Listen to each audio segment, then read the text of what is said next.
Hello everyone, स्वागत है PW only IAS में। आज है हमारी इस बुक का एक और नया पार्ट शुरू हो रहा है, पार्ट 7।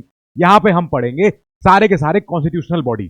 तो चैप्टर नंबर 43 है हमारा एक्सेल 3, जिसका नाम है इलेक्शन कमीशन ऑफ इंडिया। अब कॉन्स्टिट्यूशनल बॉडीज क्यों सर? पहली बात तो ये, क्योंकि जब संविधान ने ही इनकी कल्पना कर रखी है तो फिर आगे कोई बात ही नहीं है। लो, तो अब ये सारी बॉडीज हैं। इसके बाद हमारा यूपीएससी भी आएगा, हमारा फेवरेट, फिर हमारा सपना भी। अब इसके हमने क्वेश्चन भी देखे हैं, क्वेश्चन को लास्ट में देखेंगे। अब यहां पे हम चैप्टर शुरू कर रहे हैं कि सर इलेक्शन कमीशन से क्या हो जा रहा है। तो हो रहा बहुत कुछ रहा है। क्या है? हम बैठे हैं अपनी डेमोक्रेसी के सबसे बीच में। डेमोक्रेसी यहां पर है, हम और आप, हम ही डेमोक्रेसी हैं। हमने चुनाव किया है एमपीज का, जो लोकसभा में गए हैं, और हमने चुनाव किया है एमएलएस का, जो स्टेट के अपने ये भी चुनते हैं, राज्यसभा के एमपीज भी चुनते हैं। तो अब ये लोग मिलकर राष्ट्रपति का चुनाव भी करते हैं, ये लोग मिलके उपराष्ट्रपति का चुनाव भी करते हैं, वाइस प्रेसिडेंट का। पर ये सब जो चुनाव करवा रहा है, जो चुनाव हो रहा है एक्चुअल में, वो हो रहा है इनकी बदौलत, the election commission of India, निर्वाचन आयोग। अब इनके ऊपर जिम्मेदारी है कि ये एक फ्री, फेयर और इम्पार्शियल इलेक्शन करवा दें।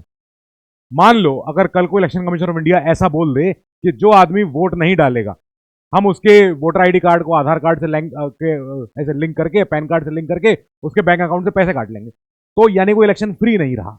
आपने डेमोक्रेसी का एक तरीके से सबवर्जन कर दिया कि आप फोर्स कर रहे हो लोगों को या तो वोट देने आओ, नहीं तो आपके पैसे कट जाएंगे। क्यों? क्योंकि हम इलेक्शन कंडक्ट कराने में हमारा बहुत खर्चा होता है। पर हमने ये तय कर रखा है कि हमारे देश में इलेक्शन हमेशा फ्री होंगे। किसी को वोट डालने जाते समय उससे पैसा नहीं लिया जाएगा और ना उसको पैसा दिया जाएगा। सही बात, इट गोज बोथ वे।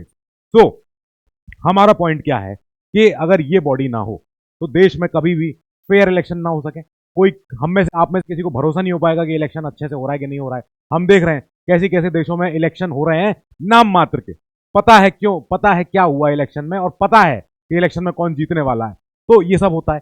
हमारे देश में एक बहुत बड़ी बात है, हमारे देश में ये है कि जो हमारा एक वोटर आईडी कार्ड है, याद आ गया, ये होता है इलेक्टोरल, हमारा जो रोल होता है वो हमारा जनरल इलेक्शन के लिए होता है। जनरल वोटर, उसमें कोई किसी की कास्ट नहीं होती, किसी का धर्म नहीं होता, कुछ नहीं होता। उसमें खाली आपसे पूछा जाता है कि आपका जेंडर क्या है, नाम क्या है, पिताजी या पति या जो भी है उनका नाम क्या है, एड्रेस क्या है, ये सब पूछा, डेट ऑफ बर्थ, ये सब होता है। उसमें कहीं भी हमारी कास्ट मेंशन नहीं होती है। क्यों? क्योंकि ये वो जगह है जहां पर डिसाइड होता है कि एक आदमी, मतलब एक उसकी ओपिनियन, चाहे कोई हो, आदमी हो, औरत हो, बच्चा हो, बड़ा हो, बूढ़ा हो, कोई हो, कहीं का भी हो, उस आदमी की एक ओपिनियन है। क्या ओपिनियन है? कि मैं खुद को कैसे गवर्न करवाना चाहता हूं, और मेरी भी ओपिनियन की उतनी वैल्यू जितनी आपकी है। इसीलिए हम कहते हैं कि हमारे जनरल वोटर इलेक्शन में कहीं भी कास्ट का जिक्र नहीं होता। हम कहीं भी ऐसे नहीं लिखते कि भाई हम इसके हैं, हम उसके हैं। नहीं, हम सब बराबर हैं, हमारे सबके वोट की वैल्यू इक्वल है। तब जाके हम इन सबको चुनवा पाते हैं, इनको चुनवा पाते हैं। सारा काम कंडक्ट करवाता है इलेक्शन कमीशन ऑफ इंडिया। बहुत बड़ी जिम्मेदारी है इनके ऊपर। संविधान तो आया, संविधान ने आता ही कहा पहले लाओ इलेक्शन कमीशन ऑफ इंडिया। अगर ये ना हुए तो कोई इलेक्शन नहीं हो पाएगा फेयर। कौन पार्टी जीत रही है, क्या करने वाली है, किसी का कोई अता पता नहीं रहेगा। तो हमारी कल्पना हो गई, हमारे यहाँ भाई एक आना चाहिए इलेक्शन कमीशन। संविधान ने बोला कि पार्ट 6 पढ़ो। चलो, पार्ट 6 में क्या है? पार्ट 6 में है हमारे इलेक्शन कमीशन के बारे में। क्या होगा भाई? ये एक परमानेंट इंडिपेंडेंट बॉडी है। दोनों वर्ड इंपॉर्टेंट है, परमानेंट है। ऐसा नहीं होगा कल को इलेक्शन कमीशन खत्म कर दिया जाए, लो अब है ही नहीं इलेक्शन कमीशन। रहेगा, जब तक देश में डेमोक्रेसी है ये रहेगा, और इंडिपेंडेंट है। पेपर पे तो है ही, ठीक है। अब आर्टिकल 324 क्या कह रहा है कि देखो, हम ज्यादा नहीं जानते, जब इलेक्शन कमीशन के बारे में कोई पार्लियामेंट अपना एक्ट बना ले तब बना ले, ठीक है। पर उसके पहले 324 इतना सिक्योर करके दे रहा है कि साहब इसके पास क्या पावर है? पावर है over superintendence, power of superintendence, कि मतलब ये निरीक्षा करेगा, ये सबके ऊपर अधीक्षा करेगा। सारे देश में जितने बड़े इलेक्शन हो रहे हैं, एमपी के, एमएलए के, उपराष्ट्रपति के और राष्ट्रपति के, सबके चुनाव में इनकी जिम्मेदारी है कि ये उसकी अधीक्षा करते हैं। ठीक बात है। डायरेक्शन एंड कंट्रोल, ये बताएंगे इलेक्शन कब होगा, कहां होगा, कैसे होगा, कौन आएगा इलेक्शन में, ये सब चीजें, और कौन खड़ा होगा इलेक्शन में, साफ बात है। पार्लियामेंट के लिए, एमएलएस के लिए, office of president, office of vice president, सबके लिए इलेक्शन। अब इलेक्शन कमीशन, इसीलिए हम बोल रहे हैं कि ये है एक ऑल इंडिया बॉडी, क्योंकि ये सेंटर में भी इलेक्शन करवा रहा है और स्टेट्स में भी करवा रहा है। सारे छोटे भाई कमरों में सब जगह इलेक्शन हो रहे हैं। तो अब यहाँ पे हम बोलेंगे कि इलेक्शन जो होंगे पंचायत और म्यूनिसिपैलिटी, जो छोटे भाई के कमरे में जो छोटे छोटे सामान है, तो वहां पे बात करेगा कौन? Separate state election commission. बड़े भाई के कमरे में तो सारा काम करेगा बड़ा इलेक्शन कमीशन। अब जो छोटे भाई का कमरा है जिसमें छोटे छोटे अपने इसके खिलौने हैं, तो वहां पे पंचायत हो म्यूनिसिपैलिटी हो, उनके इलेक्शन करवाने की जिम्मेदारी हर स्टेट के अपने अपने स्टेट इलेक्शन कमिश्नर की जिम्मेदारी। ठीक, उसमें होते हैं चीफ इलेक्टोरल कमिश्नर भी, पहले हम पढ़ चुके हैं, अभी अभी हमने पढ़ा है म्यूनिसिपैलिटी में। अब इसके बाद हम चले आगे, हमने कहा सर और बताओ। हम कह रहे हैं 324 में जब इलेक्शन कमीशन का जिक्र हुआ तो हमारा बोला गया कि साहब इसमें इलेक्शन कमीशन में एक सीईसी तो होना ही होना है। पहला पर्सन बताओ कौन है सबसे ऊपर के? Chief election commissioner. अच्छा ठीक है, उनके बाद दो और हैं। अभी हमने बोला है कि पार्लियामेंट चाह रहा है कि दो होने चाहिए, तो इसलिए दो हैं। पार्लियामेंट माने राष्ट्रपति जी के सील के बाद। तो राष्ट्रपति जी can fix the number of election commissioner other than the CEC, they can fix. अब इनका अपॉइंटमेंट भी, क्योंकि इतनी बड़ी संस्था है, इंडिपेंडेंट है, परमानेंट है, इतनी बड़ी बॉडी है, तो ऑब्वियसली राष्ट्रपति जी ही अपॉइंट करेंगे। और राष्ट्रपति मैम ने अपॉइंट किया है एक इलेक्शन कमिश्नर को और अदर इलेक्शन कमिश्नर। कितनी इनकी संख्या होगी, कब होगी, ये समय समय के अनुरूप ये तय होता आया है। अब सीईसी जो है, he will act as the chairman of this election commission. इसके वो मुखिया हैं सबसे बड़े। अब जब आपका करियर बहुत हाई लेवल के ब्यूरोक्रेट आप बन जाओगे, तब आपके ऊपर एक क्वेश्चन आएगा कि क्या आप सीईसी बनना चाह रहे हो, क्या आप इलेक्शन कमीशन में जाना चाह रहे हो, क्या आप सीएजी बनना चाह रहे हो, या CIC chief information commissioner, chief अपने विजिलेंस कमिश्नर ये बनना चाह रहे हो। अगर ऐसा बनना चाह रहे हो तो इसका मतलब है कि आप अपने करियर के बहुत हाई लेवल पे पहुंच चुके हो और आपने अपना पूरा, मतलब आप एक जूनियर लेवल से अपने ब्यूरोक्रेट से ऊपर आके अंडर सेक्रेटरी बने, जॉइंट सेक्रेटरी बने, सब कुछ बनते हुए तब जाके आप सीईसी बने। और सीईसी का मतलब ये नहीं है कि इस कमीशन में खाली सीईसी और दो और इलेक्शन कमिश्नर है, नहीं। इनके नीचे होते हैं अंडर सेक्रेटरी, जॉइंट सेक्रेटरी, पूरा अपने आप में एक डिपार्टमेंट, पूरा संस्था है, इंडिपेंडेंट एक इंस्टीट्यूशन है बहुत बड़ा। दिल्ली में निर्वाचन आयोग का ऑफिस बहुत बड़ा है, बहुत काम होता है वहां पे।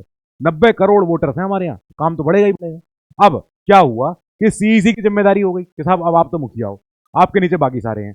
अगर बाकी इलेक्शन कमिश्नर जब इलेक्ट हुए तो हमने कहा सर आप चेयरमैन हो, फिर आपके नीचे वो दोनों है, होने को तो बराबर हैं पर आप लेकिन पहले हो, फर्स्ट अमंग्स द इक्वल्स। तो जैसा आर्ग्यूमेंट सुप्रीम कोर्ट के सीजेआई के लिए भी होता है कि सुप्रीम कोर्ट के CJI is equal to all other जजेस of the Supreme Court, but CJI is first amongst the equals. उन सब के बीच में बस वो पहले हैं।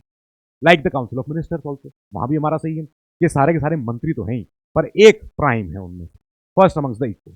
रोस्टर में सब उनमें से बस एक पहले हैं। ठीक है, हम गए आगे, हमने कहा सर और भी तो आएंगे इसमें। अब इनकी जो इलेक्शन कमिश्नर की जो जब कंसल्टेशन ले लेते हैं राष्ट्रपति जी, तब एक चीज और हो सकती है कि वो रीजनल कमिश्नर बना दें। नॉर्थ के लिए एक और कमिश्नर बना दिए, साउथ के लिए एक और, वेस्ट के लिए एक और, नॉर्थ ईस्ट के लिए एक और, ईस्ट के लिए एक और बना डाले, अपने अपने रीजन के हिसाब से बना डाले। अभी स्टेट के नहीं बनाए, इसका मतलब ये नहीं है this is not equal to state SEC, no, ये मत समझना, ये नहीं है इक्वल। नाउ मैं बोलूंगा कि राष्ट्रपति जी ही, मतलब after the approval of the council of minister, they will determine the conditions of service, साथ ही कब तक ये काम करेंगे, दोनों चीजें। ये करवाने के लिए एक एक्ट आया था जिसने सारा कुछ बताया है कि इलेक्शन कमिश्नर कैसे अपॉइंट होंगे, कब आएंगे। इलेक्शन कमिश्नर का अभी अभी जो बिल आया है ये बहुत कॉन्ट्रोवर्शियल भी है, पढ़ेंगे उसके बारे में। तो election commissioners plus regional commissioner, they are subject to laws made by the parliament. इनके अब पार्लियामेंट के ऊपर है कि इनकी सैलरी कितनी जाएगी, कितना बड़ा ऑफिस बनेगा, कितना खर्चा है, कहाँ कहाँ गाड़ियां जाएंगी इनकी, कितना पूरा स्टाफ, सारा एक्सपेंसेस, सब कुछ, फर्नीचर, डॉक्यूमेंट, सारी चीजें, कंप्यूटर, लैपटॉप, इंटरनेट, सब चीज चाहिए ऑफिस में। अब देखो कैसे हुआ था, जब हमने अपना संविधान बनवा लिया, संविधान बना, फिर उस समय हमारे पास खाली एक सिंगल मेंबर बॉडी थी, ये उसमें खाली एक सीईसी थे। जब एक ही पर्सन है मुखिया तो उसको चेयरमैन क्यों बोलना है, वो तो खुद ही चीफ है इलेक्शन कमिश्नर। अब जब दो और इलेक्शन कमिश्नर जोड़ दिए गए तब हमने कहा अब आप चेयरमैन हो इस कमीशन के। अभी तो आप अकेले सीईसी तो हो ही हो, ठीक है, पर जब 1+2 हुआ तब हमने बोला कि अब आप चेयरपर्सन हो इस कमीशन, अब आप अध्यक्ष, अब आप पूरे इस कमीशन की, आयोग के पूरे वो हो, मुखिया। ठीक है, फिर हम आगे गए, हमने देखा 40 साल के अंदर अंदर कि हमको और लोग चाहिए। ठीक है, तब राष्ट्रपति ने अपॉइंट किए दो और election commissioner to cope with the increased work of the democracy of the election. कैसे हो रहा है, क्यों? क्योंकि हमारे पास वोटिंग एज पहली बार 21 से 18 हो गई। कौन से CAA की वजह से, याद आया? 60 समथिंग एक एक्ट था सीए का, जब राजीव गांधी जी ने बोला था कि भैया आज जो वोटर्स हैं वो परिपक्व हैं, वो मैच्योर हैं, वो 18 की एज पे वोट डालना चाह रहे हैं, डालने दो। तो पहले उम्र थी 21 साल वोट डालने की, उसको घटाई कर दी गई 18 साल। तो एकदम से वोटर बेस बढ़ गया होगा। अब जब वोटर बेस बढ़ा, दैट मीन इलेक्शन कमीशन का रोल बढ़ गया। इलेक्शन कमीशन का रोल बढ़ते ही हमारे पास 2 और इलेक्शन कमिश्नर और आ गए सीईसी के अलावा। ठीक है, अगले साल ये बोला गया कि इन दोनों पोस्टों को हटा दो, नहीं चाहिए। अरे ऐसे कैसे? कि नहीं नहीं नहीं चाहिए। फिर 1993 में गए। 1993 में हमने बोला कि अरे यार जब 2 आए थे, 2 ने काम करना शुरू किया, करने दो, 2 को लाओ। तो राष्ट्रपति ने दोबारा अपॉइंटमेंट किया 2 मोर इलेक्शन कमिश्नर का। ठीक है, तब से लेके आज तक इलेक्शन कमीशन में 1+2 का रोल चल रहा है। ये है, ठीक है। अब ये है, तो अब ये एक मल्टी मेंबर बॉडी है जिसमें 3 इलेक्शन कमिश्नर हैं, जिनमें से एक सीईसी है +2 ईसी है। ठीक है, ये हमारी बॉडी आज कंपोजिशन है इसकी, कि ऐसे ऐसे इसमें लोग हैं, यानी कि सीईसी और बाकी के इलेक्शन कमीशन। मैंने अभी बताया था कि ये हैं बराबर, हैं इक्वल, पर फर्स्ट अमंग्स द इक्वल्स वाला आइडिया याद रखें कि फर्स्ट, इसको लिख लेते हैं नहीं तो आप भूल जाओगे। First amongst the equals, amongst the equals हैं सब बराबर, पर थोड़ा सा बस उनको हम पहले रखते हैं। कमीशन में आप अगर जाते हो, जैसे मान लो अगर राष्ट्रपति हैं, तो राष्ट्रपति कमीशन से अगर बात करनी है तो वो किसी से तो बात करेंगे। अब वो पहला जो होगा हम उनसे बात करने जा रहे हैं, जो सबसे बड़े वहाँ के जो इंचार्ज हैं, जो वहाँ के मुखिया हैं, जो वहाँ के सब कुछ देख रहे हैं, जिनके अधीन सब कुछ है। तो हमने कहा आप वो हो सीईसी, बाकी आपकी पावर, इनकी सबकी पावर बराबर है। They have equal powers and receive equal salary, allowance, सारे उनके जो उनको, और ये जो अपने इनके चाहिए परक्यूसाइट्स, मतलब कि जॉब करने की वजह से जो जो इनको रिक्वायर्ड है और चीज़ें, सहूलियतें, अलाउंस, प्रिविलेज, जो भी सब कुछ, तो जॉब की वजह से जो जो इनको रिक्वाइट चीज़ें चाहिए इनको मिल जानी चाहिए। अब ये पहले होती थी जज ऑफ द सुप्रीम कोर्ट के बराबर। अभी लेकिन बिल आया है, आपको याद होगा 10 अगस्त को बिल आया था, राज्यसभा में पेश हुआ था और पार्लियामेंट की स्पेशल सेशन हुआ था इस साल 2023 में सितंबर में। उस समय उस बिल को टेबल किया गया, उस पर डिस्कशन शुरू हुआ था कि अब इनका जो इक्विवेलेंट है, जो सैलरी है, जो सब कुछ है और इनका स्टैचर है, is now equal to cabinet secretary. इस पे कंट्रोवर्सी भी है, इस पे कई पुराने सीईसी ने बहुत कुछ बोला भी है कि हम ये इसको अजीब तरीके से देख रहे हैं। ठीक है, खैर वो आगे देखेंगे, अभी जब आएगा। जब भी इनके बीच में कोई ओपिनियन के बीच, कोई इनके आपस में मतभेद हो गया, 2 इलेक्शन कमिश्नर अड़ गए कि सर सीईसी सर आप गलत चीज कह रहे हो, तो इसका मतलब है जब ओपिनियन में डिफरेंस आ गया है अमंग्स द सीईसी एंड बाकी election commissioners, then matter is decided by the majority. लो, एक आप बैठे रहो, 2 लोगों ने कह दिया अगर हाँ तो वही होगा। अब अगर 1+1 यहां से मिल गया तो फिर इन दोनों की चल जाएगी, लेकिन है सब बराबर। अभी भी मेजॉरिटी से डिसाइड तब हो रहा है जब ओपिनियन में डिफरेंस आ रहा है, जब यहां दिक्कत आ रही है। अब कब तक काम करेंगे ये? तो ये काम करेंगे टर्म ऑफ 6 ईयर्स और until they attain the age of 65, जो पहले आ जाए।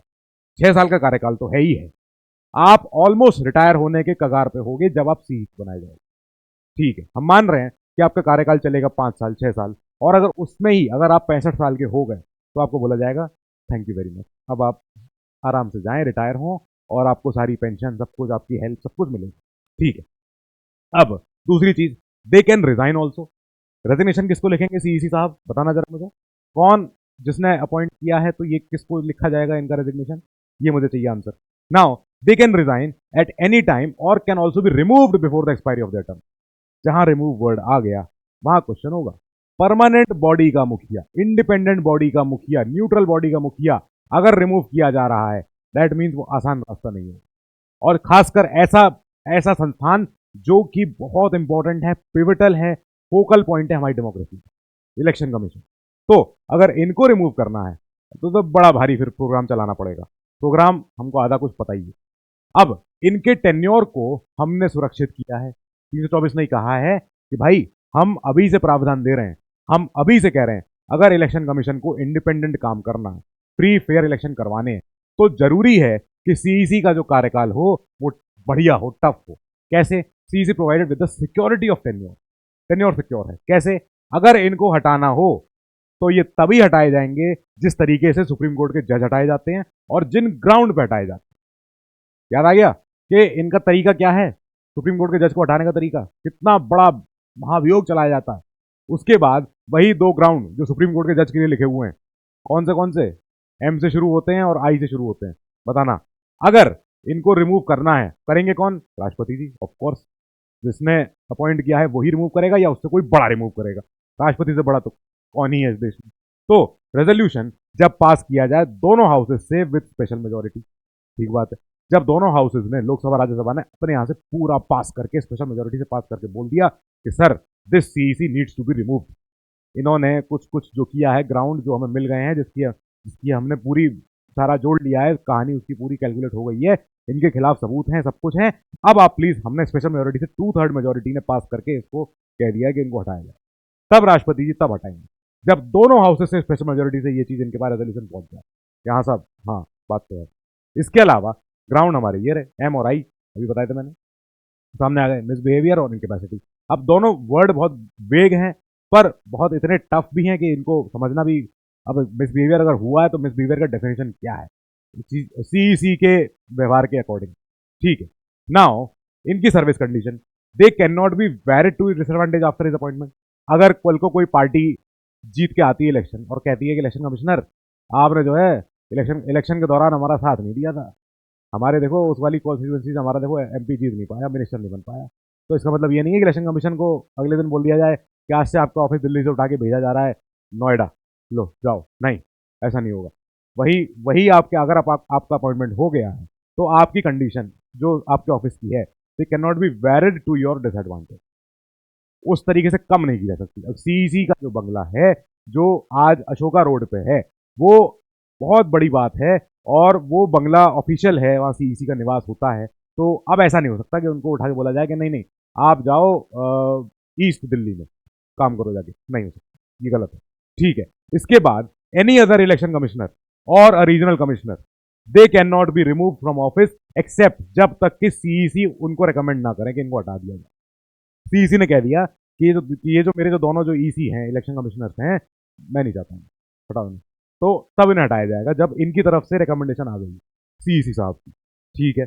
हम आगे गए, हमने कहा सर कुछ तो प्रॉब्लम दिखी होगी आपको इतने में, हमने कहा हाँ दिख रही है, क्या है? तो प्रॉब्लम ये है, संविधान ने बताया नहीं, संविधान ने ये नहीं बताया है कि कौन बनाया जाए, कौन बनाया जाए भाई, उनके पास लीगल क्वालिफिकेशन है कि नहीं, एजुकेशन क्वालिफिकेशन उतनी है कि नहीं, उनके पास एडमिनिस्ट्रेटिव या जुडिशियल कैपेसिटी में उनके पास क्वालिफिकेशन है कि नहीं। कई देशों में, दुनिया भर के बहुत देशों में जो इलेक्शन कमिश्नर्स होते हैं, जो ईसीज होते हैं, वो जजेस होते हैं। कई और देशों में, कौन कौन से देशों में होते हैं जरा अगर किसी का पता हो तो बताना मुझे, बहुत फेमस देश भी है। तो हमारे यहाँ कोई ऐसी कोई क्वालिफिकेशन लिखी नहीं है, कौन होगा? कोई सिविल सर्विसेज से कोई ना कोई आएगा, ठीक है। और इलेक्शन कमीशन के मेंबर्स का भी कोई क्वालिफिकेशन नहीं है कि किसको लेना है, कब लेना है, कितनी एज पे लेना है, जो भी है कुछ नहीं मालूम। नाउ संविधान ने यह भी नहीं बताया है कि इनका जो बाकी इलेक्शन कमिश्नर्स हैं, सीईसी को छोड़ के दोनों, उनका कार्यकाल कितना है, कुछ नहीं बताया, बताया ही नहीं। अब संविधान ने यह डिबार भी नहीं किया है कि अगर आप रिटायर हो गए हो एज एन इलेक्शन कमिश्नर तो आप दोबारा रीअपॉइंट हो सकते हो कि नहीं हो सकते, नो वन टोल्ड, बताया नहीं गया है। तो यहां पे हमें दिख रहा है कि एक एम्बिग्विटी है। क्या है? एम्बिग्विटी, मतलब क्रिस्टल क्लियर नहीं है यहाँ पे संविधान, और इसके लिए फिर या तो पार्लियामेंट लॉ बनाए या इलेक्शन कमीशन खुद से अपने लिए गाइडलाइन बना के दे दे कि साहब अब से हम ये फॉलो करेंगे, जैसे सुप्रीम कोर्ट करता है ये फॉलो। अब सुप्रीम कोर्ट की बात आ गई, सुप्रीम कोर्ट ने बोला था अनूप बर्णवाल केस में, अभी हाल में ये बोला था कि देखो जब तक पार्लियामेंट इस पे कानून नहीं बनाता है तब तक हम एक टेम्पररी अरेंजमेंट दे रहे हैं, और ये अरेंजमेंट वैलिड रहेगा। अरेंजमेंट क्या है कि अगर देश में चुनाव करवाने हैं फ्री, फेयर, इम्पार्शियल, एकदम क्रिस्टल क्लियर, तब इसका मतलब है कि जो सीईसी का अपॉइंटमेंट होना चाहिए वो एक 3 मेंबर हाई लेवल कमेटी करेगी। कौन करेगी? High level committee. High level committee देख रहे हो कितनी बड़ी कमेटी है ये? तो इस कमेटी में क्या क्या है? इस कमेटी में प्राइम मिनिस्टर खुद है, नेता विपक्ष हैं, इसके बाद खुद सीजेआई भी है। सीजेआई ने कहा अगर देश में निष्पक्ष चुनाव करवाने हैं तो सीईसी का चुनाव एक बहुत ही गंभीर और संजीदा मुद्दा है। इसका मतलब है कि हमको जुडिशरी को इसमें एक पैर देना पड़ेगा अंदर, और ताकि जो सीईसी चुना जाए वो एक इम्पार्शियल व्यक्ति है। उनका एक जो सीईसी जो भी बने, आप वैसे आप फ्यूचर में आगे बढ़ते गए करियर में, लेकिन कहीं ना कहीं अगर आपके करियर से ये दिख रहा है कि आप फलानी पार्टी के साथ रहते हो, आप जो है एक तरीके के व्यक्तियों के साथ काम करते हो, आप एक तरीके की धारणा रखते हो, सोच रखते हो, दैट मीन्स आपको सीसी नहीं बनना चाहिए, नहीं बनना चाहिए आपको। तभी तो सीसी बहुत सारे देशों में जजेस होते हैं। जजेस आर न्यूट्रल, जजेस हैव टू डिलीवर जजमेंट्स, जजेस हैव टू डिलीवर वर्डिक्स, हर चीज सोच के, किसी के समझौता, किसी के साथ दोस्ती करके नहीं, किसी का दुश्मनी करके नहीं, ऐसे नहीं देना। तो सीसी जो बने, क्योंकि भाई बहुत इंपॉर्टेंट पोस्ट है, बनानी पड़ेगी और चाहिए कोई इंपॉर्टेंट पर्सन, तो ऐसा बनाने के लिए सुप्रीम कोर्ट ने बोला जब तक पार्लियामेंट इस पर कानून ना बनाए तब तक हम एक बना रहे हैं, एक टेम्पररी अरेंजमेंट। पार्लियामेंट ने कहा अच्छा ठीक है, लाओ बना रहे हैं हम कानून। तो कानून ये इन्होंने बना डाला, इन्होंने एक बिल बना के रख दिया। बिल क्या है? Chief election commissioner and other election commissioner bill 2003। ये अगस्त 10 को अगस्त 10 को ये बिल पेश हुआ था राज्यसभा में, और सितंबर में जब स्पेशल सेशन हुआ था 5 दिन के लिए चला था, कौन सी डेट तक, तो उस स्पेशल सेशन जो कौन सी डेट में चले हैं वो, तो उस स्पेशल सेशन में इसका जिक्र हुआ है, इस बिल के ऊपर चर्चा हुई है राज्यसभा में। ठीक है, अब क्या हुआ, मॉनसून सेशन में ये बिल टेबल हुआ अगस्त 10, ठीक है, राज्यसभा में। यहाँ पे ये बिल रिप्लेस कर रहा है जो ओल्डर बिल था, जिसमें अभी तक सारे इलेक्शन कमिश्नर के कार्यकालों के बारे में लिखा रहता था, कितनी सैलरी होगी, कौन अपॉइंट करेगा, कौन सर्च करेगा इस कमेटी को, इसको इनको इलेक्शन कमीशन को। तो ये पहले एक बिल था, जो पहले एक्ट था, conditions of services of election commissioners and transaction of business act 1999। ठीक है, पुराना बिल था, एक्ट था, हमने कहा इसको हटाओ, हम एक नया बिल ला रहे हैं। अभी ये बिल है, अभी ये वाला जो बिल है ये बिल ही है, ये अभी एक्ट नहीं बना है। अब इसी बिल के ऊपर कंट्रोवर्सी भी है, इस कंट्रोवर्सी को भी आगे देखना है। नाउ इसने बोला है, इस बिल ने, ये जो बिल आ रहा है, it provides for the appointment, salary and trans and this removal of the CEC and other election commissioner. Bill के ऊपर कंट्रोवर्सी क्या चल रही है? तो कंट्रोवर्सी, एक इंडियन एक्सप्रेस में एक आर्टिकल आया था, बहुत इंपॉर्टेंट आर्टिकल है। तो ये आर्टिकल अगर आपको मिल जाए तो पढ़ लीजिएगा, otherwise this is a premium article. और प्रीमियम मतलब है कि ये पेड फायरवॉल के पीछे है, तो या तो आपने अखबार में पढ़ा होगा, नहीं पढ़ा होगा, then you have to get a copy of it because article is very very good. So article बोलता है कि एक प्रॉब्लम आ रही है। प्रॉब्लम ये है कि जो इलेक्शन कमिश्नर्स हैं, इस बिल की वजह से election commissioner are equivalent to cabinet secretary. कोई बुरी बात तो अभी नहीं समझ में आई, पहले हमें बताओ बुरी बात है क्या इसमें। तो बुरी बात यह है कि देखो, पहले मतलब अभी तक करंटली आज की डेट में, आज अगर 26 नवंबर है 2023, तो आज की डेट में election commissioner is equivalent to supreme court जज। ठीक है, ये है, ठीक है। तो अब क्या होता है कि इनकी सैलरी, इनके अलाउंस, इनके सारे पेंशन, इनको जो डोमेस्टिक हेल्प बाद में मिलती है सरकार से, इनको ड्राइवर मिलता है सरकार से, क्योंकि सुप्रीम कोर्ट जज को रिटायर होने के बाद डोमेस्टिक हेल्प मिलती है, घर में घरेलू काम करने के लिए एक सर्वेंट मिलते हैं, साथ में रिटायर होने के बाद ड्राइवर मिलता है, सब कुछ मिलता है, सरकार से मिलता है। तो ये इक्विवेलेंट थे पहले इलेक्शन कमिश्नर के भी। इलेक्शन कमिश्नर अगर आप होकर रिटायर हुए हो, सीईसी हो चाहे अदर इलेक्शन कमिश्नर, तो आपको ये सारी सुविधाएं मिलेंगी जो जजेस को मिलती है। सैलरी भी इक्विवेलेंट टू सुप्रीम कोर्ट जज होती है। अब अगर आप प्रैक्टिकली देखोगे तो सुप्रीम कोर्ट जज और कैबिनेट सेक्रेटरी की सैलरी में कोई ज्यादा फर्क नहीं है। आपका सपना है, हाईएस्ट ऑफिस है आपके आपके सपने का, आईएएस का, कि भैया मैं कैबिनेट सेक्रेटरी बन जाऊं। कैबिनेट सेक्रेटरी से बड़ी तनख्वाह किसी अफसर की नहीं होती, बेसिक। तो कैबिनेट सेक्रेटरी को जज की सुप्रीम कोर्ट के की जो बेसिक सैलरी है, that is equivalent, that is equal, उसमें कोई फर्क नहीं है। सुप्रीम कोर्ट के जज की सैलरी है 2.5 lakh per month, per month, ठीक बात है, okay. 30 lakh per month, per year हो गया, तो 30 लाख रुपए ये कमा रहे हैं एक साल में। That also cabinet secretary earns same, okay. But problem यहां से शुरू होती है परसेप्शन की, कि अभी जब इलेक्शन कमिश्नर जब बात करते हैं सरकार से या सरकार के किसी सेक्रेटरी से, क्योंकि इलेक्शन कमिश्नर एक इंडिपेंडेंट डिपार्टमेंट है, किसी सरकार का अंग नहीं है, ये सरकार से इतर चलता है, सरकार से अलग रहता है। अब जब इलेक्शन कमिश्नर जब सरकार से पूछते हैं, मान लो आपके फ्रेंड हैं, आपके बैचमेट इलेक्शन कमिश्नर बन गए, आप हो secretary to the law ministry, या आप हो secretary to some agriculture department, some agricultural ministry, आप सेक्रेटरी हो सरकार में, और आपके बैचमेट हैं जो इलेक्शन कमिश्नर हैं। तो अब क्या हुआ कि जब इलेक्शन कमिश्नर जब आपसे बात करेगा, सेक्रेटरी को जब कॉल लिखेगा, जब कोई क्वेश्चन पूछेगा, बात बताओ तुमने उस समय मॉडल कोड ऑफ कंडक्ट क्यों तोड़ा था, तुमने हमने डायरेक्शन दिया तो तुमने फॉलो क्यों नहीं किए, तब आप उसको दोस्त की निगाह से नहीं देखोगे कि आपका बैचमेट है, हमने पहले एग्जाम क्लियर किया था, 2024 में हम सेलेक्ट हुए थे, तब वो नहीं चलेगा। वो इलेक्शन कमिश्नर है, वो एक सुप्रीम कोर्ट जज की अथॉरिटी रखता है। अब क्या हो रहा है इस नए बिल की वजह से, जब इनकी सैलरी, इनके allowance is equivalent to cabinet secretary, that means that वो जो अथॉरिटी पहले जो जज जैसी थी, अब वो जज जैसी नहीं है, अब हम एक इक्विवेलेंट मान रहे हैं, तो क्या अफसर टू अफसर बात हो रही है। पहले इलेक्शन कमिश्नर का ऑर्डर ऑर्डर होता था, मानना पड़ेगा। अब इस बिल की वजह से कि ये तो अर्लियर अभी प्रेजेंट स्थान से अगर ये बिल पास हो जाता है, देन कैबिनेट सेक्रेटरी के बराबर आप रह जाओगे, इलेक्शन कमिश्नर भी। क्या फिर पॉइंट है, फिर दोनों ऑफिसर ही है। दूसरा एक और आर्ग्यूमेंट है कि इलेक्शन कमिश्नर जनरली जब सरकार से जब बात करते हैं ना, देन इलेक्शन कमिश्नर टॉक्स, पता है किससे? They talk to president. ये प्रेसिडेंट को चिट्ठी लिखते हैं इलेक्शन कमिश्नर, सीईसी खासकर, पीएम, इनको लिखते हैं चिट्ठी, या ये लिखते हैं लॉ मिनिस्ट्री को, लॉ मिनिस्ट्री को। अब इस नए बिल की वजह से क्या हुआ है कि हमने कहा है कि इलेक्शन कमिश्नर, जैसे ये है मिनिस्टर, मिनिस्टर ऑफ स्टेट कोई से, ठीक है। अब मिनिस्टर ऑफ स्टेट ये हैं, इनके नीचे एक इनका सेक्रेटरी होगा, ठीक है। अब ये सेक्रेटरी इक्विवेलेंट है इलेक्शन कमीशन, यानी कि अब इलेक्शन कमिश्नर इस बिल की वजह से मिनिस्टर से भी नीचे आ गए, जो पहले एक सुप्रीम कोर्ट जज की हैसियत रखते थे। इस बिल की वजह से अभी बिल एक्ट नहीं है, ये अभी सच्चाई नहीं हुई है, सच्चाई जब होगी तब देखी जाएगी। अब ये तो इसके साथ एक कॉन्ट्रोवर्सी है। साथ में ये और हुआ बिल में कि जो इलेक्शन कमिश्नर के अपॉइंटमेंट के लिए, सीईसी के अपॉइंटमेंट के लिए जो सुप्रीम कोर्ट ने पहले वर्डिक्ट दिया, इस बिल ने उसको उलट दिया।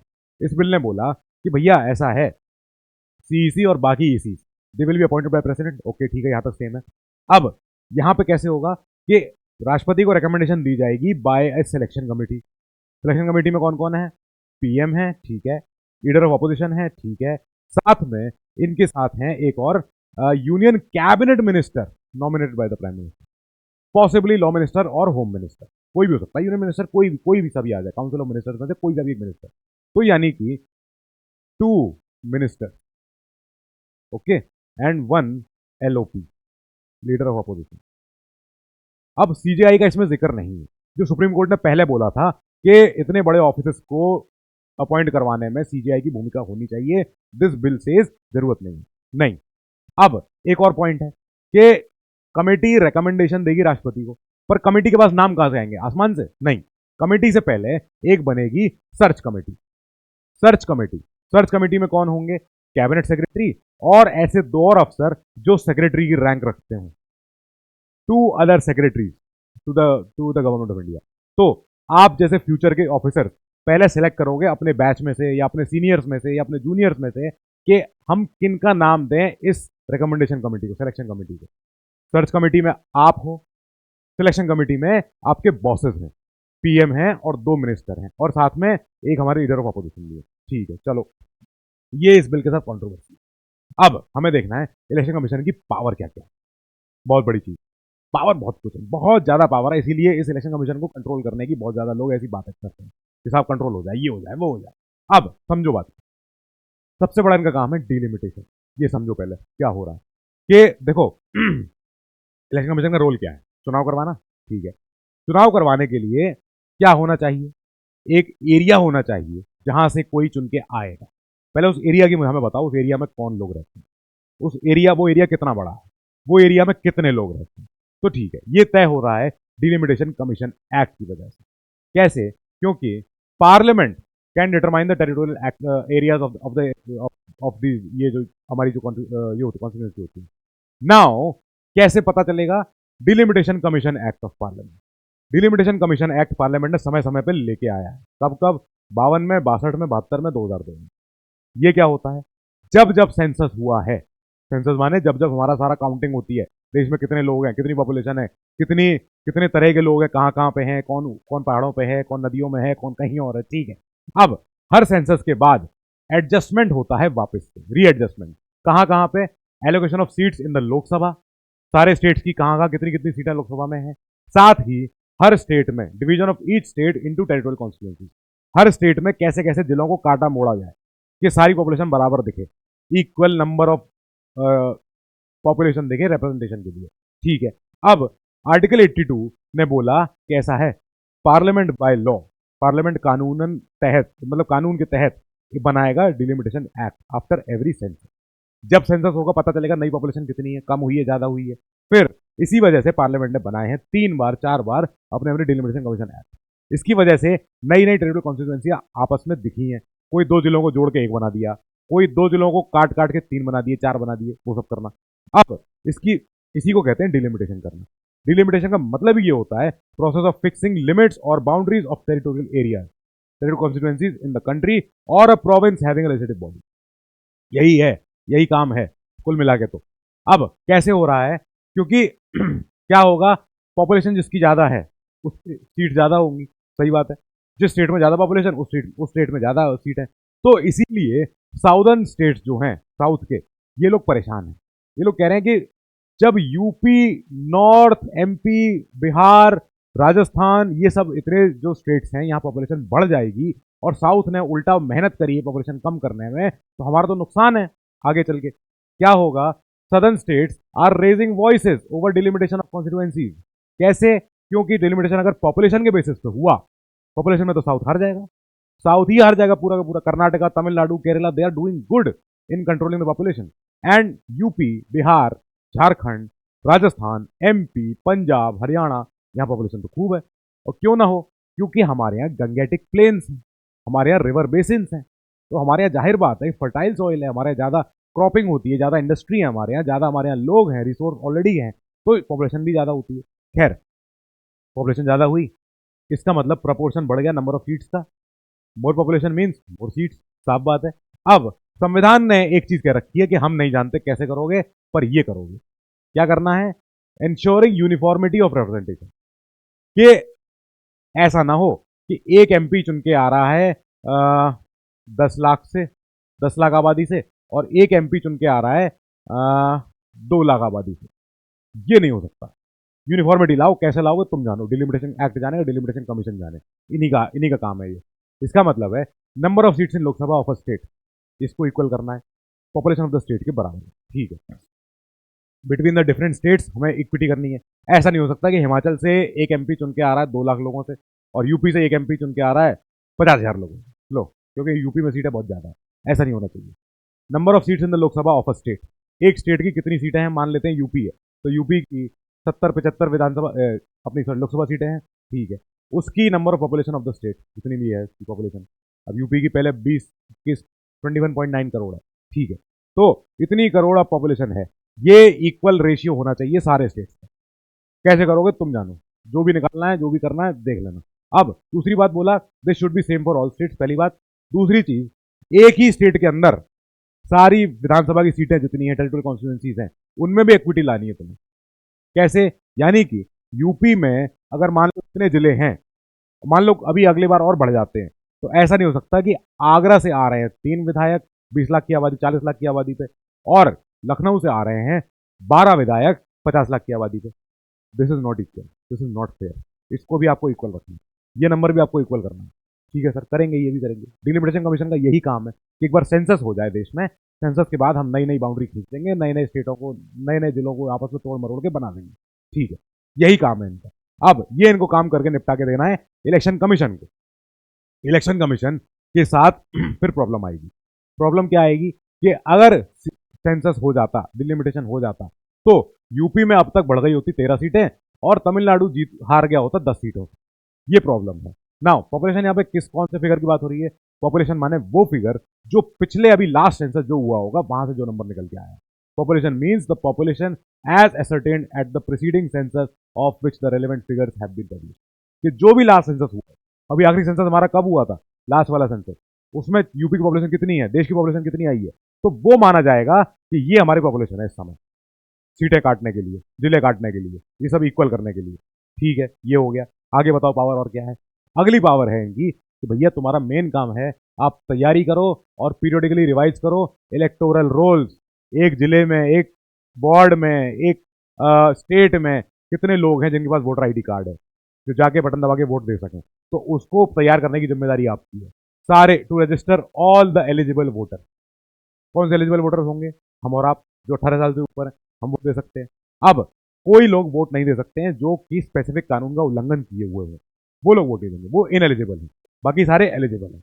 अब this commission it needs to notify the dates and schedules of elections and to scrutinize nomination paper. कब कब इलेक्शन होंगे, किस शेड्यूल में होंगे, कि एक जिला है बहुत, एक स्टेट है बहुत बड़ा यूपी, तो इसमें फेजेस में इलेक्शन होते हैं। फेज 1 आज यूपी वेस्ट में होगा, फेज 2 यूपी ईस्ट में होगा या सेंट्रल यूपी में होगा, उसके बाद आगे और पीछे जाते आएंगे। तो उसका मतलब वो शेड्यूल बनाते हैं, वो कब कब इलेक्शन, कब अगला टाइम टेबल कब आएगा। ठीक है। They recognise political parties and allot election symbols to them. कई सारे इलेक्शन ऐसे सिंबल्स होते हैं, ऐसे चुनाव चिन्ह होते हैं जो फ्री होते हैं, कि भैया अभी ये किसी पार्टी ने इस सिंबल को अडॉप्ट नहीं किया है, अगर कल को मैं एक पार्टी बना लूं आदित्य पार्टी, तो आदित्य पार्टी का कोई चुनाव चिन्ह हो सकता है। चुनाव चिन्ह मान लो मैंने बना लिया ये एक हंसता हुआ चेहरा, लो ये मेरा चुनाव चिन्ह, अब इसको वोट देना है सब, और सब लोग वोट देंगे इस पे। तो अब ऐसा हो सकता है कि मैं अपने मन से चुनाव चिन्ह मांग लूं उनसे, या वो कह दें देखो साहब इतने सारे चुनाव चिन्ह ऐसे रखे हुए हैं जो भी हैं, जो खाली हैं, ये किसी पार्टी ने लिए नहीं, इनमें से कोई चुन, इनमें से कोई चुन लो। हमने कहा ठीक है ले लेंगे भैया, वो भी दे दो। तो हो सकता है मैं ये ले लूं, या मैं अपना कुछ उनको बना के ऑफर करके दूं, इस पर प्लीज कंसिडर कर लीजिए, मुझे मेरा लग रहा है अच्छा हुआ, अच्छा सा चेहरा, सबको समझ में आ जाएगा। बोलेंगे अच्छा ठीक है, लग तो राय आसान करवा लेते। Now they act as a court for settling dispute related to granting of recognition to political party and allotment of election symbol to them. Shiv Sena, real Shiv Sena कौन सी बताओ शिवसेना।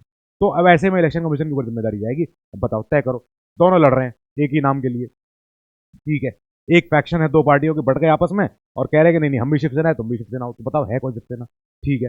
दे appoint officers for inquiring into dispute relating to electoral arrangement, कि जहां कोई लफड़ा झगड़ा हुआ electoral, जितने जो चुनावी जो काम कराने थे उसमें कोई किसी ने माना नहीं कोई बात, कह रहा है कि नहीं नहीं मैं नहीं मान रहा, ये ऐसे इन्होंने सही तरीके से नहीं किया है, दैट मीन्स इलेक्शन कमीशन को फिर जरूरत पड़ेगी एक इंक्वायरी करने की, तो भाई देखो क्या हुआ है, क्यों ये परेशान हो रहे हैं लोग, और इंक्वायरी करने के लिए चाहिए अफसर, अफसर का अपॉइंटमेंट इलेक्शन कमीशन करेगा। ठीक है, क्या भैया आप जिले के कलेक्टर हो, एक काम करो, जिले में हमने इलेक्शन करवाया था आपके यहाँ, जरा समझना जरा क्या हुआ है और रिपोर्ट बना के भेजो हमको। कलेक्टर साहब लिखेंगे रिपोर्ट, ठीक है देंगे। Now they determine the code of conduct to be observe by the party, MCC, model code of conduct. ये एमसीसी कौन से इलेक्शन कमिश्नर ने बना के दी थी, सीईसी ने, पता है नाम, बताना। नाउ कि जब भी कोड ऑफ कंडक्ट फॉलो करना हो, सीओसी गाइडलाइंस, तो सीओसी जब भी आ जाए तब आचार संहिता जैसे हिंदी में कहते हैं, तो आचार संहिता लगते ही कई सारी पार्टी कई कई काम नहीं कर सकती है, कई सारे कैंडिडेट कई सारी ऐसी बातें नहीं बोल सकते हैं जो उन्हें बोलनी चाहिए, जो उन्हें नहीं बोलनी चाहिए ऑफ कोर्स, तो वो बोल देते हैं। अब इसके बाद they prepare a roster for publicity of the policies of the political party, कि हाँ साहब आपका मैनिफेस्टो क्या है, आप क्या क्या वादे कर रहे हो सरकार अपनी जनता से, तो आप इलेक्शन कमिश्नर की जिम्मेदारी ये भी आ गई कि साहब तैयार करो कि पॉलिटिकल पार्टी कहीं ऐसा ना बोला है कुछ भी कि अगली बार देश में जो है पूरा पूरा टैक्स फ्री कर देंगे, या पूरा का पूरा जो है कुछ भी ऐसा ऐसा मत बोल देना कहीं भी कुछ भी, ये सारी बातें अच्छी नहीं लगती हैं। They advise the president on matters relating to the disqualification of the members of parliament. Same बात, एमपी डिस्क्वालीफाई हो रहा है, प्रेसिडेंट साहब पूछते हैं इलेक्शन कमीशन से, बताओ सर क्या आपका क्या कहना है इनसे, तो ये अपनी रिपोर्ट देते हैं फिर। They advise the governor on matters relating to disqualification of members of state legislature. इधर जब एमएलए डिस्क्वालीफाई होते हैं तो फिर गवर्नर साहब को एडवाइस देती है इलेक्शन कमीशन के, साहब हटाओ इन्हें, ये काम के नहीं है। फिर to cancel poll in the event of rigging, booth capturing, violence, other irregularities, जब बूथ कैप्चर हो जाता है, जब लोग क्या करते हैं, अभी तो अब तो इलेक्ट्रॉनिक मशीन आ गई है, ईवीएम है, पहले जब पर्ची डाली जाती थी ठप्पे वाली, तब क्या होता था, लोग बहुत बार बूथ वाले उसमें एरिया में घुस जाते थे कई सारे, एक कोई पॉलिटिकल पार्टी के लोग, और जाके उसमें स्याही डाल देते थे उस डब्बे में जिसमें सारा हमने पर्चियां डाली हैं। तो अब क्या हुआ, सारे वोट खराब हो गए, सारे वोट बेकार हो गए, जितने बैलेट पेपर थे बर्बाद हो गए, अब काउंट ही नहीं हो सकते, सब में इंक घुस गई, को पता नहीं चल रहा है कौन से किसने वोट दिया था।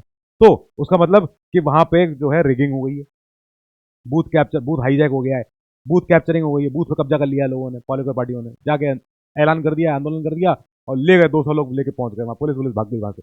ये नहीं होना चाहिए, अगर ऐसा होता है then election commission can cancel the चुनाव, वहीं के वहीं बोल दो ये चुनाव रद्द है, दोबारा से कराऊंगा, फिर से होगा, ठीक है, ये हो जाएगा।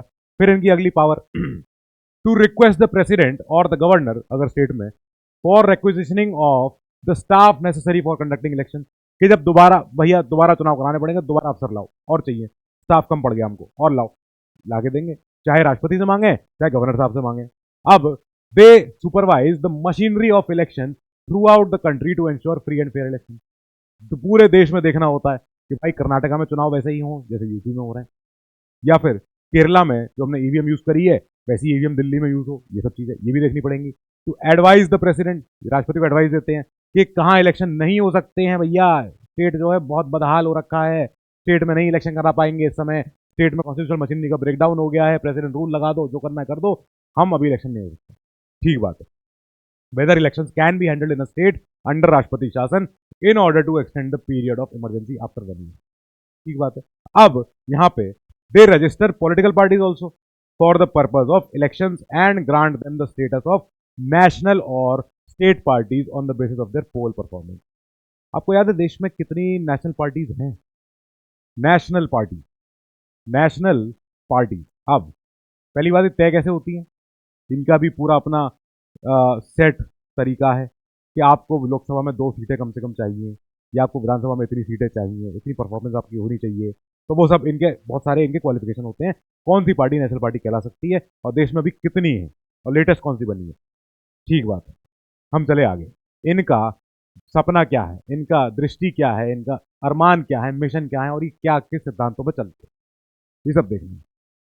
इनका सपना है, इनकी दृष्टि है, ये है कि इलेक्शन कमीशन स्ट्राइव करता है as an institution of excellence. कैसे करेगा? By enhancing active engagement participation of whom. किसका पार्टिसिपेशन? राष्ट्रपति का नहीं, मेरा और आपका। हमारा पार्टिसिपेंट जितना ज्यादा होगा, हम लोग आप लोग जितने ज्यादा पॉलिटिकल सारे हम लोग अपने अपने वोट एक्सरसाइज करेंगे, दैट मीन्स कि हमारा इलेक्टोरल डेमोक्रेसी जो है वो डीपन हुआ है, वो स्ट्रेंथन हुई है, इंडिया में भी बाहर भी। ठीक बात है। अब इनका मिशन देखो, मिशन क्या है इनका? इनका मिशन है हम मेंटेन करेंगे independence, integrity and autonomy of our own election commission. ये आया था इनका स्ट्रेटेजिक रिपोर्ट आई थी, स्ट्रेटेजिक रिपोर्ट 2016 से लेके 2025 के लिए, 2016 से 2025 ये इनकी रिपोर्ट आई थी। ठीक है। अब इस रिपोर्ट में इन्होंने अपने लिए विजन बताया है, अपने लिए मिशन बताया है, अपने लिए अपना सारा अपना सपना सब बता दिया, सिद्धांत विधान सब बता दिया। ठीक है। तो इन्होंने बोला है कि हम मेंटेन करेंगे अपनी इंडिपेंडेंस, कि हम इंडिपेंडेंट रहे भाई, किसी पार्टी के नीचे दब ना जाए। हम अपनी इंटेग्रिटी बरकरार रखेंगे, कोई रिश्वतखोर ना मिल जाए इनमें से, वो नहीं होना चाहिए। इसके अलावा हम इंश्योर करेंगे एक्सेसिबिलिटी, कि सब लोग हम तक पहुंच सकें, inclusiveness and ethical participation of stake holder. Stake holder ये वर्ड इंपॉर्टेंट है यहाँ पे। स्टेक होल्डर माने बहुत लोग, पॉलिटिकल पार्टीज, वोटर्स, हम सब लोग हम स्टेक होल्डर हैं एक इलेक्शन में। हमारा सबका अपना अपना एक स्टेक लगा हुआ है, दांव लगा हुआ है दांव पे। ठीक है। We will adopt highest standard of professionalism for delivering free, fair and transparent election. हम कराएंगे देश में to strengthen the trust in electoral democracy and governance. अगर ये ना हो, प्रोफेशनलिज्म ना हो इलेक्शन कमीशन का, तो भरोसा ही नहीं होगा हमको कि साहब देश में डेमोक्रेसी अच्छी है कि नहीं। क्योंकि हमारे यहाँ फेयर इलेक्शन हो पा रहे हैं, हमारे यहाँ फ्री, फेयर, ट्रांसपेरेंट इलेक्शन हो पा रहे हैं, पारदर्शी इलेक्शन हो रहे हैं, हमें पता है हमने वोट दिया है तभी वो जीते हैं, तब जाके समझ में आएगा कि हाँ भाई हमारी डेमोक्रेसी अभी भी स्थापित, हम बरकरार है। अब इसके बाद इनके और कुछ प्रिंसिपल, गाइडिंग प्रिंसिपल, सारी थ्योरी है दिस इज, बट पढ़नी जरूरी है। To uphold the values enshrined in the constitution. सही बात है, क्या क्या वैल्यूज बहुत सारी है, इक्वालिटी, एक्विटी, इम्पार्शियलिटी, इंडिपेंडेंस, कहाँ कहाँ पे, and the rule of law in the superintendence, direction and control over the electoral governance. ठीक है, ये करवाएंगे ये। अब to conduct elections with highest standard of credibility, freeness, fairness, transparency, ये भी करवाने हैं इनको, with integrity, accountability, autonomy and professionalism. बड़े बड़े वर्ड है, समझ में आने चाहिए, easy word. Now to ensure participation of all eligible citizen. Eligible citizen ये याद रखना, ये वर्ड इंपॉर्टेंट है। हर कोई वोट नहीं दे सकता, 12 साल का बच्चा वोट देने नहीं जा सकता, उसको अलाउ नहीं है। हाँ, मम्मी के साथ चले जाए अपना देखने कि वोट कैसे दिया जाता है। कई बार रिटर्निंग ऑफिसर या जो उस समय जो बूथ के जो मुखिया होते हैं वो बुलाते हैं बच्चों को, आओ देखो कैसे होता है, वोट डाला जाता है। स्कूल के बच्चों को बुलाया जाता है कि देखो समझो ऐसे होती है डेमोक्रेसी की स्थापना, तुम भी आओगे वोट देने। ठीक है, करवाया जाता है। In the electoral process in an inclusive voter centric management system, ये वाला अपना, एंड वोटर फ्रेंडली एनवायरमेंट, कि वोटर सेंट्रिक होना चाहिए। ऐसा नहीं हो कि सरकार जी चल रही है, कुछ किसी को वोटर आए हैं, हाँ ठीक है अभी देंगे, 2 मिनट बाद आपका नंबर आएगा। नहीं, आप वोट देने आए हो, आपका सम्मान है, थैंक यू, आपने अपने वोट का एक्सरसाइज किया, आइए वोट दीजिए, ऐसा होना चाहिए। Voter centric and voter friendly environment. अब to engage with political parties and all stakeholders in the interest of electoral process. हाँ साहब, सबसे बातें करनी, सबसे सबसे बना के रखनी है और सबसे किसी से बिगाड़ के नहीं रखनी। ठीक है। To promote awareness about the electoral process and electoral governance among stake holder. सबको बताना चाहिए कि भैया एमसीसी लग गई है, कोई खराफात वाली बातें मत कर देना, अच्छी नहीं लगती। अब to develop the human resource for effective and professional delivery of electrical services, देनी पड़ेंगी कि भाई जो भी डिलीवरी देनी है अगर इलेक्ट्रिकल सर्विसेज की, उसमें प्रोफेशनलिज्म, उसमें बिल्कुल इफेक्टिव ह्यूमन रिसोर्स चाहिए हमको, प्रोफेशनल लोग चाहिए जो काम कर सकें। ऐसे नहीं कोई भी।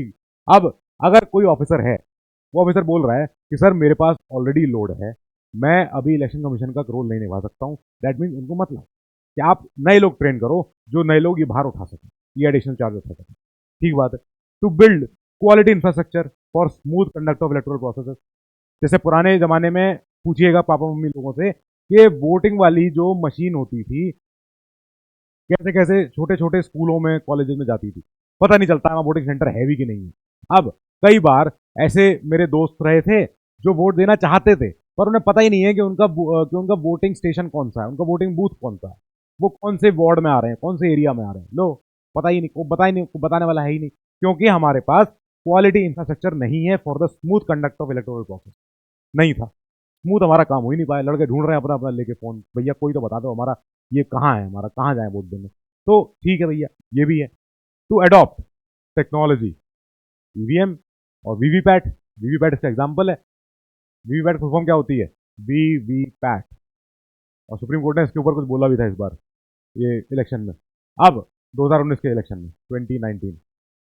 तो for improvement in all areas of the electoral process, के इलेक्टोरल प्रोसेस जहां जितनी लंबी चौड़ी जानी चाहिए उसमें भैया टेक्नोलॉजी का यूज करो, इतने ज्यादा पुरातन तरीके से मत करो। ठीक है। To strive for adoption of innovative practices, कि नई नई प्रैक्टिस लेके आओ, सोच के लाओ नई नई काम और कैसे क्या क्या हो सकते हैं, for achieving excellence and overall realisation of the vision and mission. ठीक बात है। Now to contribute towards the reinforcement of democratic value by maintaining and reinforcing highest confidence and trust of the people in the electoral system of the country। Simple सीधी बात है कि भाई हम अच्छे से काम करेंगे, हम कंट्रीब्यूट करेंगे towards the reinforcement of democratic value, कि डेमोक्रेटिक वैल्यूज का रीइंफोर्समेंट और हो सके, अच्छे से स्ट्रेंथन हो सके, ये सारी वैल्यू और ज़्यादा स्ट्रांग हो सके। साथ ही we will reinforce confidence and trust of the people, लोगों का भरोसा हम बनाए रखेंगे, समझ के रखेंगे, समझा के रखेंगे, करेंगे। तो ये बोला गया। यहाँ पे हमारा चैप्टर ये खत्म हो रहा है। इसके बाद हम पढ़ेंगे यूपीएससी, अगले चैप्टर। सो इस चैप्टर का इंतजार करिएगा, रखे रहिएगा, आएंगे मिलेंगे। तब तक हमारा जो एक क्वेश्चन है इसको देख जाते हैं। सो क्या है क्वेश्चन? ये तो मेंस के क्वेश्चन है, इनको आप देखिएगा, आंसर लिखिएगा। क्वेश्चन पुराने नहीं है, अभी अभी आए हैं, 17-18 में आए हैं। अब यहाँ पे एक स्टेटमेंट आई थी, मतलब एक क्वेश्चन आया था, 3 स्टेटमेंट है कि election commission of India is a 5 member body. बिल्कुल, जरूर सही कह रहे हो। हाँ ठीक है। और union ministry of home affair decides the election schedule for the conduct of both general elections and by election. अच्छा अच्छा, होम मंत्रालय ये बताएंगे कि इलेक्शन शेड्यूल क्या होना चाहिए, कहाँ पे कब इलेक्शन होना चाहिए। बिल्कुल बिल्कुल, एब्सोल्युटली रॉन्ग। अब election commission resolve the dispute relating to splits mergers of recognised political party. क्या यस डू दे? ये यस यस यस यस, ये करते हैं। कौन सी पार्टी एक्चुअल पार्टी है वो ये बताएंगे, कौन सी पार्टी स्प्लिट हो गई है, मर्ज हो गई है, पता चले कौन सी है। तो answer is this one. So with that हमारा ये छोटा सा चैप्टर खत्म होता है। चैप्टर छोटा था, संस्थान छोटा नहीं था। इसके बाद जब नया संस्थान आएगा उसको पढ़ेंगे। Till then stay safe, keep studying.